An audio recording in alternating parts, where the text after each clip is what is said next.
سبيل الدموع سبيل مريح تنهد يا صاحي كي دیکھنے کا شکریہ۔ مفتی عثمانی کے بیانات اور شرعی سوالات و جوابات کو لائک، شیئر اور سبسکرائب کرنا نہ بھولیے۔ Thanks for watching. Don't forget to like, comment and subscribe to Mufti Usmani's official channel۔ چند دن پہلے عید کی نماز سے متعلق سوال پوچھا گیا تھا کہ نماز عید میں کتنے افراد شریک ہوں تو نماز عید درست ہوتی ہے۔ تو اس کا جواب یہ دیا گیا تھا کہ نماز عید کی وہی شرائط ہیں جو جمعے کی ہیں، اور امام کے علاوہ کم از کم 3 بالغ مردوں کا ہونا ضروری ہے۔ تو وہ سوال چونکہ نماز عید سے متعلق سوال تھا اور اس کی تعداد سے متعلق تھا، ایک مطلق سوال پوچھا گیا تھا، تو اس کا جواب احناف کے مشہور قول کے مطابق دے دیا گیا تھا۔ اسی طرح کا ایک سوال بار بار کافی لوگ کر رہے ہیں کہ چونکہ لاک ڈاؤن ہے اور مسجدوں کے اندر بھی نماز عید کا اہتمام نہیں ہو سکتا، اور ڈاکٹرز بھی اور حکومت بھی بار بار اس بات پہ سٹریس کر رہی ہے کہ گھروں میں رہیں اور مساجد میں باجماعت نماز پر پابندی ہے، تو اگر 4 افراد گھر پہ نہ ہوں، بہت سارے حضرات یہ کہہ رہے ہیں کہ ہمارے گھروں میں ہم 2 افراد ہیں، 2 شخص ہیں، باپ بیٹا ہیں، 2 بھائی ہیں، تو کیا عید کی نماز 2 افراد سے کم بھی ادا کی جا سکتی ہے یا نہیں؟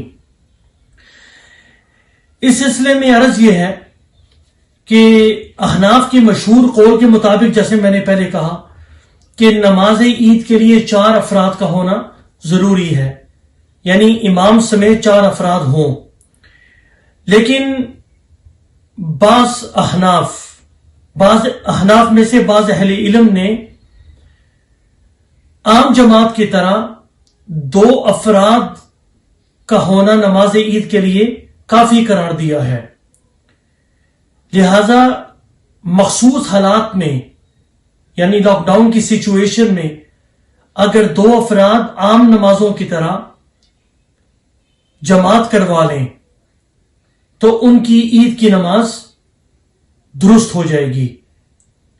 جہاں تک رہا خطبے کا تعلق، اگر کسی کو خطبہ زبانی نہ آتا ہو تو وہ دیکھ کے بھی پڑھ سکتا ہے، موبائل فون پر سے بھی پڑھ سکتا ہے، اور کاغذ پہ لکھا ہوا خطبہ بھی دیکھ کے پڑھ سکتا ہے۔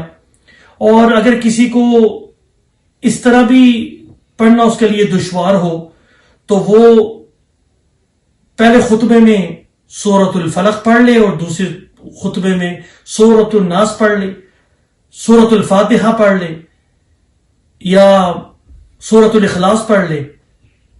تو اگر اس طرح بھی پڑھ لے گا تو اس کا خطبہ ادا ہو جائے گا۔ آخر پہ ایک بات عرض کرنا چاہتا ہوں، الحمدللہ رمضان المبارک کے اندر بہنیں اور بھائی سوالات کرتے رہے، اپنی بساط کے مطابق میں جواب دیتا رہا۔